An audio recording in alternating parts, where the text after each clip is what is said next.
തതവ്വുർ റിവായത്തിൽ അറബിയ വ അഷ്ഹറു കുത്താബിഹ. ആധുനിക അറബി സാഹിത്യത്തിലെ ഗദ്യസാഹിത്യത്തിൻ്റെ വളർച്ചയെക്കുറിച്ചും അതിൻ്റെ വിവിധ ഘട്ടങ്ങളെക്കുറിച്ചും ഗദ്യസാഹിത്യത്തിലുള്ള വിവിധ ഇനങ്ങളെക്കുറിച്ചുമാണ് നമ്മുടെ ഒന്നാമത്തെ ബ്ലോക്കിൽ ചർച്ച ചെയ്യുന്നത്. അഥവാ ഗദ്യസാഹിത്യത്തിൽപ്പെട്ട സുപ്രധാനമായ ചില ഭാഗങ്ങൾ നമ്മൾ ഈ ഒന്നാമത്തെ ബ്ലോക്കിൽ ചർച്ച ചെയ്യും. പിന്നെ അതിനുശേഷം ചില റിവായത്തുകളുടെ അല്ലെങ്കിൽ ചില കിസ്സകളുടെയൊക്കെ ഷോർട്ട് അല്ലെങ്കിൽ വളരെ പ്രശസ്തമായിട്ടുള്ള കഥകളുടെയും നോവലുകളുടെയും ഒക്കെ ഭാഗങ്ങൾ നമ്മൾ ഇതിൽ കാണുന്നുണ്ട്, ഇതിൽ പഠിക്കുന്നുണ്ട്. ആ ഭാഗങ്ങളൊക്കെ പഠിക്കുന്നതോട് കൂടിയിട്ട് നമുക്ക് ഗദ്യസാഹിത്യത്തെക്കുറിച്ചും അറബി ഭാഷയിലെ ഗദ്യസാഹിത്യത്തിൻ്റെ ഒരു വളർച്ചയുടെ ഘട്ടത്തെക്കുറിച്ചുമൊക്കെ ധാരണ കിട്ടും. ഇവിടെ പറയുന്നത് തതവ്വുറു റിവായത്തിൽ അറബിയ്യത്തി വ അഷ്ഹറു കുത്താബിഹ, അറബി സാഹിത്യത്തിലെ നോവൽ സാഹിത്യത്തിൻ്റെ വളർച്ചയും പ്രശസ്തരായ എഴുത്തുകാരും. അപ്പോൾ ആദ്യം നമുക്ക് എന്താണ് റിവായ, നോവൽ സാഹിത്യം എന്ന് പറയുന്ന, വളരെ ശ്രദ്ധിക്കേണ്ട ഒരു കാര്യമുണ്ട്.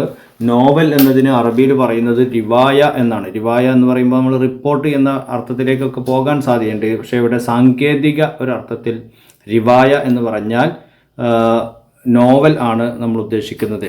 അപ്പോൾ എന്താണ് നോവൽ എന്ന് പറഞ്ഞാൽ? ഹിയ ഖിസ്സത്തുൻ ഖയാലിയത്തുൻ നസ്രിയത്തുൻ ത്വീലത്തുൻ.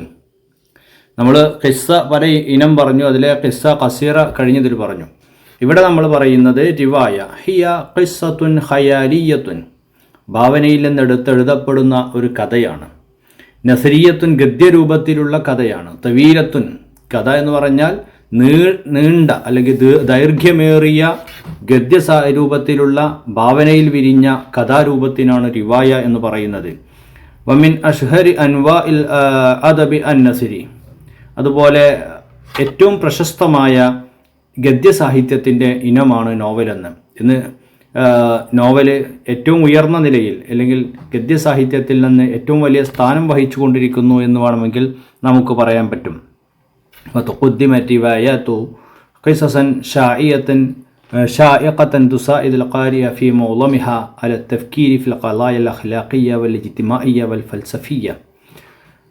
തത്വശാസ്ത്രപരമായ, സാമൂഹികപരമായ, ക്യാരക്ടർ സംബന്ധിയ, സ്വഭാവപരമായ പല വിഷയങ്ങളെയും ചിന്തകളെയും ഉൾക്കൊള്ളുന്ന വിധത്തിൽ ഒരുപാട് വ്യാപകമായ അല്ലെങ്കിൽ ഒരുപാട് സുന്ദരമായ കഥകളെ മുന്നോട്ട് വെക്കുന്നതാണ് റിവായാത്ത് എന്ന് പറയുന്നത്. കമയഹുസുബാലുഹാൽ ഇസ്ലാഹ്, ചില നോവലുകൾ സാമൂഹിക നന്മകളുടെ മേൽ പ്രേരിപ്പിക്കുന്നു, അഥവാ ഇസ്ലാഹ് നന്മയുടെ പ്രവർത്തനങ്ങൾ. വയഹ്തമു ബാലുഹൽ ആഖർ ബിതഖദീമി മഅലൂമാത്തിൻ മൗളൂആത്തിൻ ഗൈറ മഅലൂഫ, ചില വിഷയങ്ങൾ സുപരിചിതമല്ലാത്ത പല വിഷയങ്ങളെയും നമ്മളിലേക്ക് എത്തിക്കുന്നതിൽ അതിൻ്റെ പങ്ക് വഹിക്കുന്നു. വതക്ഷിഫു ജൗഹറുൽ മഅലൂഫ് വമിന റിവായാത്ത് മാ യകൂൻ ഹദ്ഫു മുജറദൽ ഇംതാ വത്തസ്ലിയ. അതേപോലെ ചില നോവലുകൾ എൻ്റർടൈൻമെൻറ്റിന് വേണ്ടിയിട്ടും അല്ലെങ്കിൽ സമാശ്വാസത്തിന് വേണ്ടിയിട്ടും ഒക്കെ വരുന്ന നോവലുകൾ നമുക്ക് കാണാൻ കഴിയും. അപ്പോൾ നോവൽ എന്ന് പറയുന്നത് ഖിസ്സ ഖയാലിയ നസ്രിയ ത്വീല, പിന്നെ ആ നോവൽ എങ്ങനെയൊക്കെ എഴുതപ്പെടും, ഏതൊക്കെ രീതിയിൽ എഴുതപ്പെടും എന്നാണ് ചെറിയ രൂപത്തിൽ അവിടെ വിശദീകരിച്ച് പറഞ്ഞത്. ഇനി നമുക്ക് ഈ ഒരു നോവൽ സാഹിത്യത്തിൻ്റെ വളർച്ചയുടെ ഘട്ടത്തെക്കുറിച്ച്, അറബി സാഹിത്യത്തിലുള്ള വളർച്ചയുടെ ഘട്ടത്തെക്കുറിച്ച് പറയാം. അത് പറയുകയാണെങ്കിൽ തന്നെ പല ഇനങ്ങളായിട്ട് തരംതിരിക്കുന്നുണ്ട്. ഏതായാലും തതവ്വുറു ഫന്നി റിവായ ഫിൽ ഖർനിൽ 20 അൻ തരീഖ ഇത്തിസാലിൽ അറബ് മഅൽ ഗർബ് വൽ അഖ്ദു ബിസഖാഫതിഹിം. റിവായ എന്ന സാഹിത്യരൂപം അറബി സാഹിത്യത്തിൽ വിശാലമാകുന്നത്, അത് നമ്മൾ മറ്റുള്ള കലാരൂപങ്ങൾ പറഞ്ഞതുപോലെ, മറ്റുള്ള എന്ന് പറയുമ്പോൾ കഥയൊക്കെ പറഞ്ഞതുപോലെ യൂറോപ്പുമായിട്ടുള്ള ഇടപഴകലിൻ്റെ ഭാഗമായിട്ടാണ്. അതാണ് അൻ തരീഖ ഇത്തിസാലിൽ അറബി മഅൽ ഗർബി വൽ അഖ്ദു ബിസഖാഫതിഹിം. വൽ അഖ്ദു ബിസഖാഫതിഹിം എന്ന് പറഞ്ഞാൽ അവരുടെ സംസ്കാരം സ്വീകരിക്കുന്ന കാലഘട്ടത്തിലും അല്ലെങ്കിൽ സ്വീകരിച്ചുകൊണ്ടും. വൻഖസത് മത്തി റിവായ ഇല ഖിസ്മൈൻ, റിവായത്തിനെ ഇവിടെ രണ്ടായി തരംതിരിക്കുന്നു. അൽ ഖിസ്മുൽ അവൽ അൽ റിവായ അൽ ഖയാലിയ, ഒന്ന് ഭാവനയിൽ വിരിഞ്ഞുണ്ടായ നോവൽ. വഹിയ ഖിസ്സത്തുൻ ഇഖ്തറഖഹാ റിവാഇയ്യു മിൻ മുഖയ്യലതിഹി യഹ്തഫു ഫിഹാ ഇലാ ഫിക്റത്തിൻ യുരീദു അൻ തസില ഇല ഖാരി വ മിൻ അംസാലിഹ. ഭാവനയിൽ നിന്ന് വിരിഞ്ഞെടുത്ത കഥയെ എഴുത്തുകാരൻ എഴുതി വെക്കുകയും അതിലേക്ക് വായനക്കാരനെ ശ്രദ്ധ ചെലുക്കുകയും അതിലേക്ക് എത്തിക്കുകയും ചെയ്യും. ഔലാദു ഹൈറത്തിന ലിനജീബ് മഹ്ഫൂദ്, ഖന്ദീൽ ഉമ്മു ഹിഷാം ലിയഹിയ ഹക്കി, മൗസുമുൽ ഹിജ്റ ഇല ഷിമാൽ തയ്യിബ് സാലിഹ്. ഇതൊക്കെ അതിന് ചില ഉദാഹരണങ്ങളാണ്. ഇനി റിവായ അൽ ഗൈറുൽ ഖയാലിയ വഹിയ റിവായ താരിഖിയ ഔ മുആസിറ.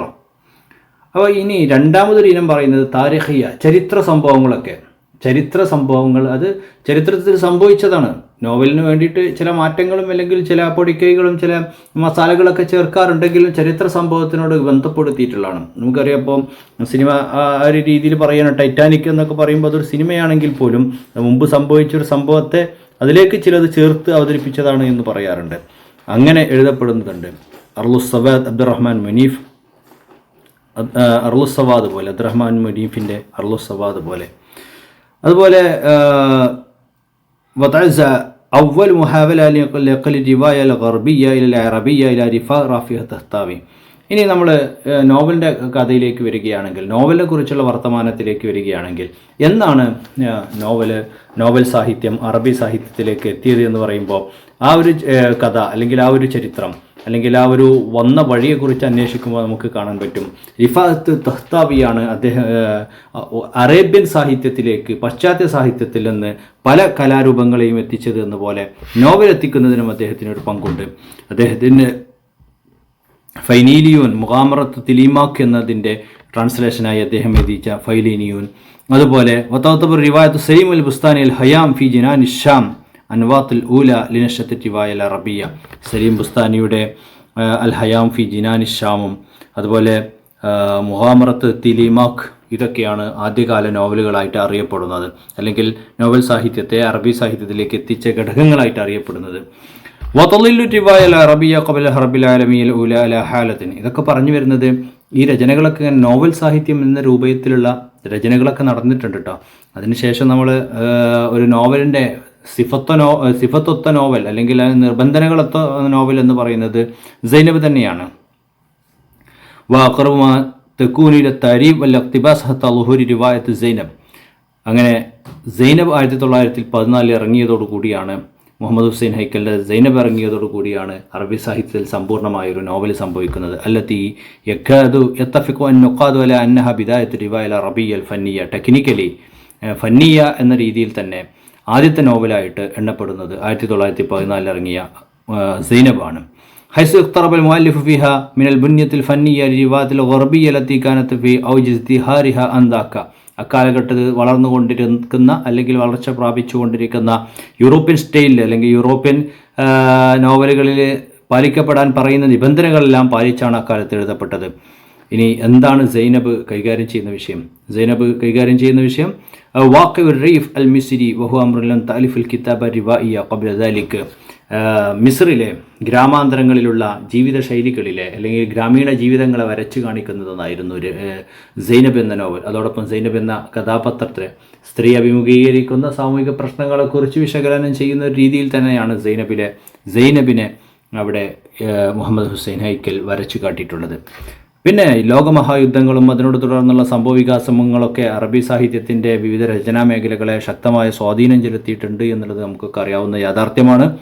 അതുപോലെ വാഖബൽ ഹർബിൽ ആലമിയൽ ഊല ബിദായത്തി സലാസീനാത്ത്. രണ്ടാം ലോക മഹായുദ്ധം കഴിഞ്ഞതിനു ശേഷം അഥവാ സലാസീനാത്ത് 30കളുടെ തുടക്കത്തിൽ, മിൻ ഖർനിൽ ഇശ്രീൻ 20ാം നൂറ്റാണ്ടിലെ 30കളുടെ തുടക്കത്തിൽ എന്ന് പറഞ്ഞാൽ 1920 മുതലുള്ള കാലങ്ങളിൽ തത്തഖദ് സിമത്തുൻ അക്സർ ഫന്നിയ വഅമഖ വസല, കുറച്ചുകൂടെ മാറ്റങ്ങൾ നോവലിൽ കണ്ടു തുടങ്ങി. വക്കാന ദാലിക ലാ യദി മജ്മൂഅത്തുൻ മിനൽ കുത്താബ് മിമ്മൻ തഅസ്സറു ബിസ്സഖാഫത്തിൽ ഖർബിയ. അത് ചില എഴുത്തുകാർ അവർ പാശ്ചാത്യ സാഹിത്യത്തിൽ നിന്നും അല്ലെങ്കിൽ പാശ്ചാത്യ രചനകളിൽ നിന്നും സ്വാധീനം ഉൾക്കൊണ്ടവരായി മാറി അവരുടെ രചനകളായിരുന്നു. അത് നമ്മുടെ പ്രഗത്ഭനായ ത്വഹ ഹുസൈനെ പോലെ, തൗഫീഖുൽ ഹക്കീമിനെ പോലെ, ഈസാ ഉബൈദ് വൽമാസിനി, മഹ്മൂദ് തൈമൂർ വൈറഹും, അങ്ങനെയുള്ള മഹ്മൂദ് തൈമൂറിനെ പോലെയുള്ള ത്വഹ ഹുസൈനെ പോലെയുള്ള പ്രമുഖരും ശക്തരുമായ എഴുത്തുകാരുടെ സ്വാധീനം ഈ ലോകമഹായുദ്ധവും തുടർന്നുണ്ടായ പ്രശ്നങ്ങളൊക്കെ അവരുടെ തൂലികകളിലും തെളിഞ്ഞുകൊണ്ടു. ആ കാലഘട്ടത്തിൽ നോവലിൻ്റെ വളർച്ച പരമാവധി ഉയർന്നൊരു കാലഘട്ടമായിരുന്നു. ഫഖദ് നഖലത് റിവായാത്തുൽ അർബഈനാത്തുൽ ഖംസീനാത്തുൽ ഇബ്ദാ റിവായി ഫിൽ അദബി അൽ അറബി നഖലൻ ജദീദ. 30കൾക്ക് ശേഷം 40കളിലെയും 50കളിലെയും ഒക്കെ നോവലുകളിൽ തന്നെ സാമൂഹിക വിശകലനങ്ങളും മറ്റുമായി വലിയൊരു ഉയർച്ച സംഭവിച്ച കാലഘട്ടമായിരുന്നു. ഇനി ഇക്കാലഘട്ടത്തിലെ ചില എഴുത്തുകാരെയാണ് പറയുന്നത്. അബ്ദുൽ ഹമീദ് ജോദത്ത് സഹാർ, യൂസുഫ് സിബായി, ഹസൻ അബ്ദുൽ ഖുദ്ദൂസ് ഇവരൊക്കെ ഈ കാലഘട്ടത്തിൽ 40-50 കാലഘട്ടങ്ങളിൽ പ്രഗത്ഭരായി നിലനിന്നിരുന്ന ആളുകളാണ്. ഇലാൻ റിവായിൽ മിസ്രി നജീബ് മഹ്ഫൂദ് യുഅദ് സയ്യിദ് ഹാദൽ മൈദാൻ. ഒരുപാട് ആളുകൾ കളിച്ച ഈ ഗ്രൗണ്ടിലെ ഏറ്റവും വലിയ നേതാവായിട്ട് അറിയപ്പെടുന്നത് നജീബ് മഹ്ഫൂദാണ്. അതിനുള്ള കാരണം എന്താണെന്ന് നമുക്കറിയാം.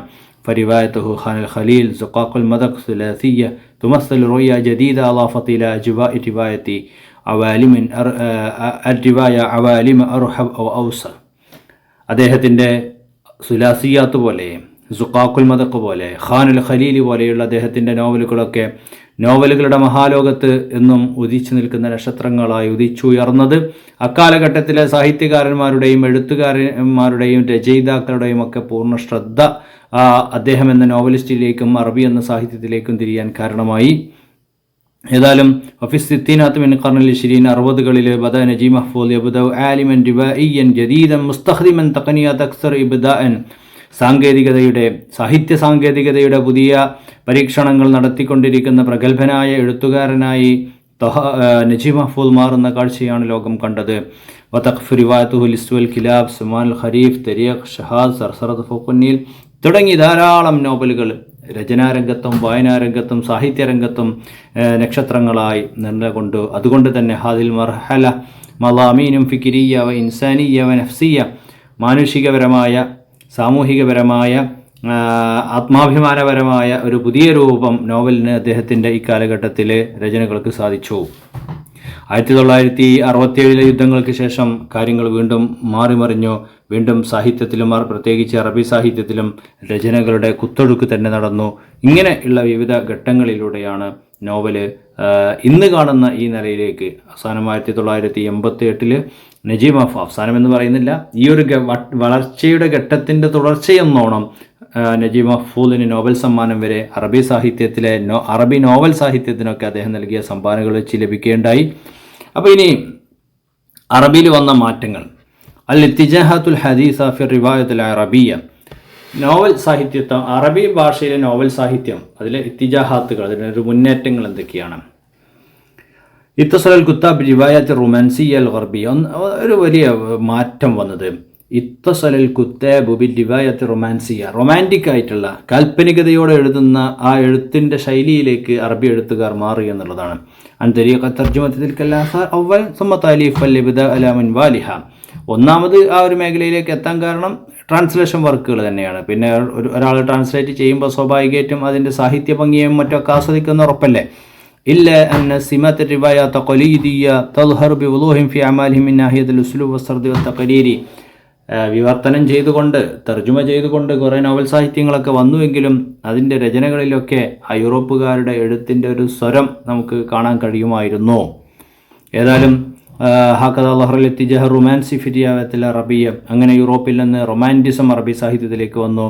അത് മുസ്തഫ ലുത്ഫി, മംഫലൂത്തി, ഹൈക്കൽ, മുഹമ്മദ് ഹുസൈൻ ഹൈക്കൽ, ജിബ്രാൻ, റിഹാനി എന്നിവരുടെ രചനകളിലൊക്കെ അത് വ്യക്തമായി കാണാമായിരുന്നു. وقد استمرت هذه فترة من الزمن إلى أن ظهرت إثرها أعمال أخرى اهتمت بترجمة ذاتية. ഈ ഒരു കാലഘട്ടം, തർജുമയുടെ ഒരു കാലഘട്ടത്തിന് ശേഷം വീണ്ടും മുന്നോട്ട് പോവുകയാണ്. വീണ്ടും ഒരുപാട് രചനകളൊക്കെ എഴുതപ്പെടുകയും ചെയ്തു. വമിന്ന ഇലാമി ഹദൽ ഇത്തിജാഹ്, ഇങ്ങനെ രചനാ വൈഭവത്തിൻ്റെ പുതിയ മണ്ഡലങ്ങളിലേക്ക് സാഹിത്യലോകത്തെ പിടിച്ചു കൊണ്ടുപോയവരിൽ, അതിന് നേതൃത്വം നൽകിയവരിൽ പ്രമുഖരായിരുന്നു ത്വഹ ഹുസൈൻ, മാസിനി, തൗഫീഖുൽ ഹക്കീം തുടങ്ങിയ ആളുകൾ. ഈ നോവലുകളിലൊക്കെ ഉദ്ദേശം എന്തായിരുന്നു? ഇബ്രാസു ഷഖ്സിയ്യ വൽ ഇർത്തിബാത്ത് ബിൽ വാഖി, അവരുടെ വ്യക്തിത്വത്തെ അറിയിക്കലായിരുന്നു. അപ്പോൾ ഇതൊക്കെ ത്വഹ ഹുസൈൻ്റെ ഈ രചനകളൊക്കെ നോവൽ പോലെ എഴുതിയതാണെങ്കിലും അതൊരു ഓട്ടോബയോഗ്രഫിയാണ്. അപ്പോൾ അത് ജനങ്ങളിലേക്ക് എത്തിക്കലായിരുന്നു. ഇനി വൽ ഗായത്തു മിൻ ഹാദിഹി റിവായ വഇൻദമാ വസലത്ത് റിവായ അറബിയ ഇലാ ഫദറത്തി സലാസിനാത്ത്, ഇനി 30കളിലേക്ക് എത്തിയ സമയത്ത് ഇത്തജഹത്ത് നഹുൽ വാഖിയ മുതഅസ്സിറൻ ബി സഖാഫത്തിൽ ഫിക്ർ വൽ അറബി, യൂറോപ്യൻ സംസ്കാരത്തിലേക്ക് അറബി സാഹിത്യം വഴിമാറുകയായിരുന്നു. കാരണം അവരുടെ വേഷവിധാനങ്ങളിലേക്കും രൂപങ്ങളിലേക്കുമൊക്കെ, കാരണം അവരിൽ നിന്ന് വന്ന സാഹിത്യ രൂപമാണല്ലോ. ഏതായാലും ഈ ഇത്തിജാഹിലുള്ള ആളുകളുടെ ഒരു താല്പര്യം എന്ന് പറയുന്നത് സാമൂഹികവും സാംസ്കാരികവും രാഷ്ട്രീയപരവുമായിരുന്നു. അങ്ങനെ ധാരാളം ഇത്തിജാഹാത്തുകൾ അറബി സാഹിത്യത്തിന് ധാരാളം ഇത്തിഹാജാത്തുകൾ ഉണ്ടായിട്ടുണ്ട്, റൊമാൻസിയ ഉണ്ടായിട്ടുണ്ട്. അതുപോലെ നമ്മൾ പറഞ്ഞ റൊമാൻസിയയെ പോലെ തന്നെ ക്ലാസിക്കീയയിലേക്കുള്ള ഒരു മടക്കത്തെക്കുറിച്ച് പറഞ്ഞ ആളുകളുണ്ട്. എങ്ങനെയായാലും പലതരത്തിലുള്ള എഴുത്തുകളും കുത്തുകളുമായിട്ട് നോവൽ സാഹിത്യം ഇക്കാലഘട്ടത്തിൽ അതിൻ്റെ അത്യുന്നതിയിലേക്ക് കുതിച്ചുകൊണ്ടിരുന്നു എന്നാണ് ഈ കാലഘട്ടത്തിൽ നിന്ന് മനസ്സിലാകുന്നത്. ഇനി നമ്മൾ ചില നോവലുകളൊക്കെ ചില ഭാഗങ്ങളൊക്കെ ശേഷം വരാനുണ്ട്. അത് മനസ്സിലാക്കി പഠിക്കുമ്പോൾ നമുക്ക് കൂടുതൽ കാര്യങ്ങൾ മനസ്സിലാവും. ശുക്രൻ, ജസാക്കുമുല്ലാഹ് ഖൈർ. അസ്സലാമു അലൈക്കും.